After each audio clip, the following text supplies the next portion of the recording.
In a significant briefing today, international observers have received the first official statements regarding the well-being of senior officials following the influences.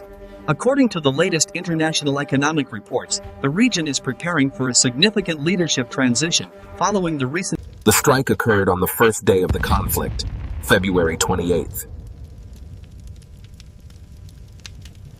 Since then, Mr. Moshtaba has not appeared in public. According to recent international diplomatic briefings, official representatives have now clarified the statements regarding the upcoming administrative adjustments within the regional leadership office. Hosseini stated that Mr. Moshtaba Khamenei suffered multiple injuries during the U.S. and Israeli attacks on the Iranian leader's residence on February 28th.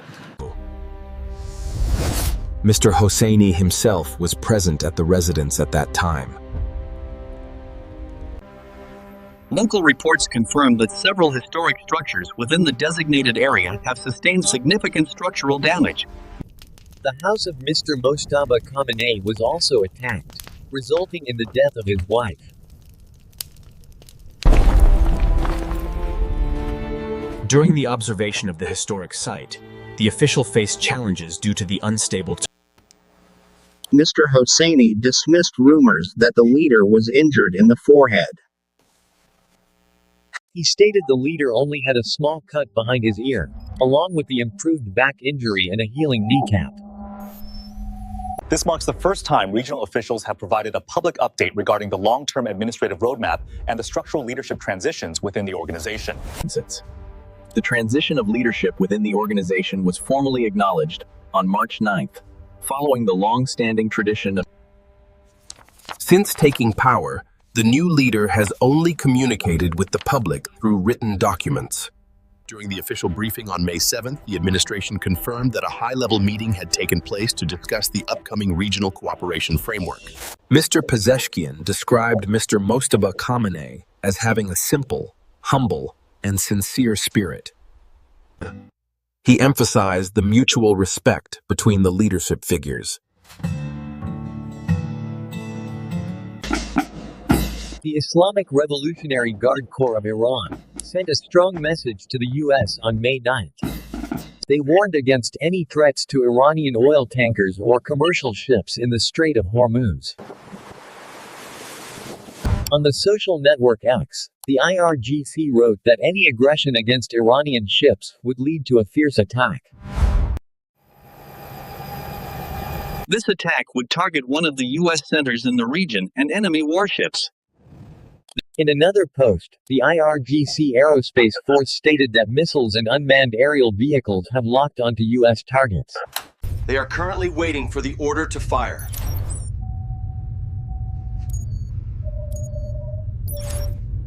The warning was issued amid rising tensions after U.S. forces claimed to have destroyed targets aimed at 3 U.S. Navy destroyers. These ships were passing through the Strait of Hormuz at the time of the incident. He stated that the 3 U.S. Navy destroyers successfully passed through the strait, despite being fired upon. Mr. Trump also claimed that the Iranian naval vessels were completely destroyed in the firefight. Conversely, the Iranian military command accused the U.S. side of initiating the shootout. And specifically, they claimed the U.S. attacked an Iranian oil tanker and another vessel first. Tehran stated that Iranian forces immediately responded by attacking the U.S. warships. Iranian Foreign Ministry spokesperson Esmail Baghai spoke about the diplomatic situation. He said Tehran would convey its views to the U.S. through the intermediary of Pakistan after finalizing its position. According to recent international briefings on May 9th, global observers are noting a significant shift in diplomatic efforts.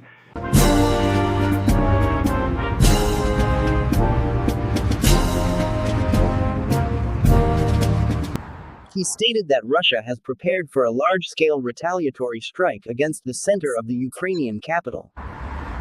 This would happen if Kyiv had any intention of disrupting the holiday celebrations.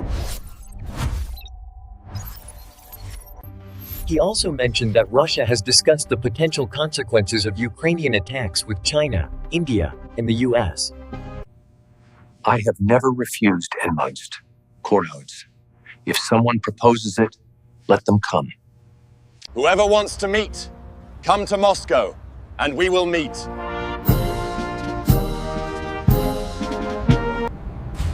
Now, the Russian president said he is also willing to meet Mr. Zelensky in a third country.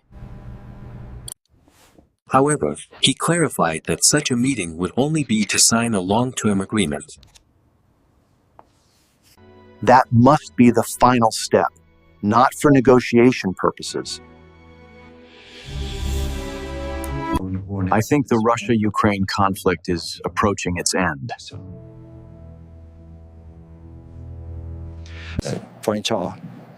In a recent briefing on May 9th, official representatives emphasized that the path toward a comprehensive diplomatic resolution.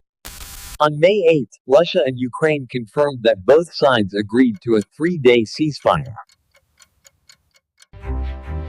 This ceasefire was mediated by the United States and lasts from May 9th to May 11th. Currently, there is no information regarding the Ukrainian side's reaction to the Russian leader's statements. After the Financial Times reported the news, European Union leaders are preparing for potential negotiations. Official statements from the administrative center confirm a readiness for renewed diplomatic engagement, emphasizing an openness. The Financial Times reported that the EU's change in stance stems from disappointment with the progress of talks. These high-level discussions were led by global leadership and aimed at establishing a sustainable framework to resolve regional tensions and restore stability. The preparation for these potential negotiations marks a significant shift in the geopolitical landscape. These developments across the Middle East and Europe suggest a significant moment in global affairs.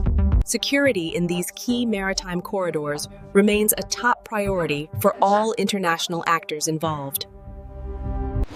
Analysts are closely watching the ceasefire period for any signs of a permanent shift toward peace.